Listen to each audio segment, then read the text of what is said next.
এই স্থানটি, যেটি গণভবন নামে প্রধানমন্ত্রীর বাসস্থান নামে পরিচিত ছিল, 2024 সালের 5ই আগস্ট তথা 36শে জুলাই বাংলাদেশের ছাত্র জনতা এই গণভবন এসে এটাকে ফ্যাসিবাদ মুক্ত করে এবং জনতার বিজয় এখানে উদযাপিত হয়।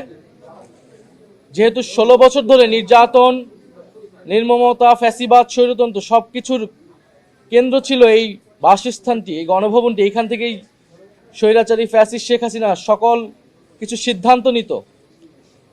মানুষকে নির্যাতন করা, রাষ্ট্রীয় প্রতিষ্ঠান ধ্বংস করা, অর্থনৈতিক লুটপাট, দুর্নীতি সহ বিগত 16 বছর যত এদেশের ক্ষয়ক্ষতি হয়েছে, তো সেই নির্যাতন, নির্মমতা এবং মানুষের প্রতিরোধের এবং বিজয়ের স্মৃতিচিহ্ন সম্বলিত এই স্থানটিকে অন্তর্বর্তী সরকার জাদুঘর করার সিদ্ধান্ত নেয়। সেই অনুযায়ী কাজ শুরু হয় এবং আমরা দেখতে পেলাম যে এবছর এই 5ই আগস্ট এটা উদ্বোধন করেছেন বর্তমান সরকার।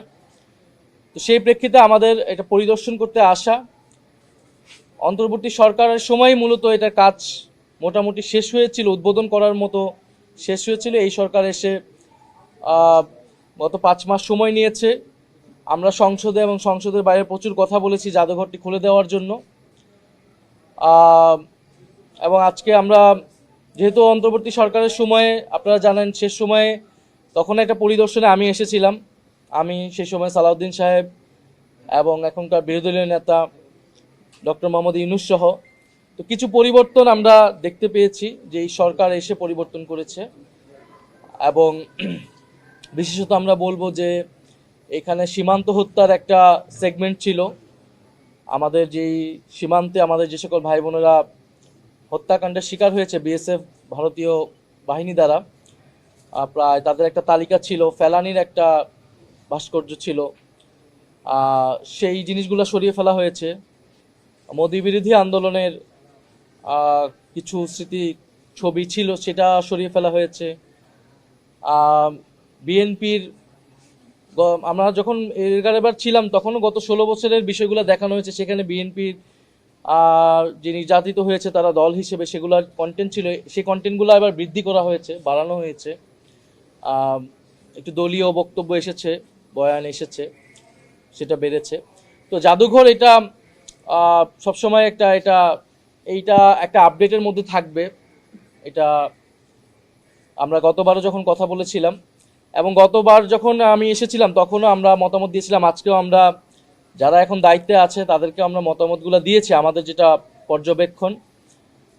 বিশেষত জুলাই গণ অভ্যুত্থানের যেই সেগমেন্টগুলো রাখা হয়েছে আর সেগুলোকে আরও এলাবোরেট করা উচিত, টাইম লাইন ধরে ধরে সেটার বয়ানটা আসা উচিত। বিশেষত প্রাইভেট ইউনিভার্সিটির, মাদ্রাসা স্টুডেন্ট, তাদের যে ভূমিকা সেগুলো আলাদাভাবে আসা উচিত, সেগুলো আলাদাভাবে এখানে আসে নাই। এবং ঢাকার বাইরে যে বিভিন্ন বিশ্ববিদ্যালয় এবং বিভিন্ন জেলায়ও যে আন্দোলন হয়েছিল, একই পরিমাণ সেখানে নির্যাতন, নির্মমতার গল্প আছে, প্রতিরোধের গল্প আছে, সেই বিষয়গুলা আসেনি। তো এটা খুবই কেন্দ্রীভূত, হয়তো পরিচিত মুখগুলো এখানে বারবার এসেছে। তো আমরা জাদুঘরের যে দায়িত্বে আছেন বর্তমানে তাদেরকে আমরা এটা বলেছি আমাদের অবজারভেশনগুলো, যাতে এটা আরও বিস্তৃত করা হয়, আরও বাড়ানো হয় এবং এখানে যাতে কোনো ধরনের দলীয় ইতিহাস পরিণত না হয়।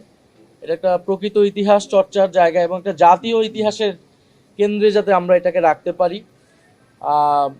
কারণ আমরা এর আগে দেখেছি, এর আগের সময়গুলোতে মুক্তিযুদ্ধের ইতিহাস নিয়েও এটা হয়েছে, দলীয়করণ হয়েছে, একদল আসছে, পাঠ্যপুস্তক পাল্টে গিয়েছে, ইতিহাস পাল্টে গিয়েছে। আমরা চাই জুলাই গণ অভ্যুত্থান সম্পর্কিত যে কোনো ইতিহাস, বক্তব্য, জাদুঘর, সেটা যাতে একটা জাতীয় চরিত্র থাকে, যাতে সেটাকে সবাই ধারণ করতে পারে এবং প্রকৃত সত্যটাই সেখানে আসে।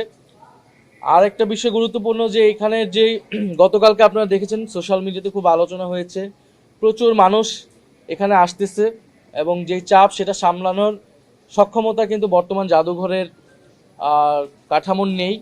এখানে যথেষ্ট পরিমাণ নিয়োগ দেওয়া হয়নি, জনবল নিয়োগ দেওয়া হয়নি এবং যেই পরিচালনা পর্ষদ, সেই পরিচালনা পর্ষদে মন্ত্রী এটার প্রধান আছেন। আমরা সংসদে কিন্তু এটা বলেছিলাম যে এই জাদুঘর একটা স্বায়ত্তশাসিত জাদুঘর হওয়া উচিত, কারণ এটা কোনো বিশেষ শাখা জাদুঘর না।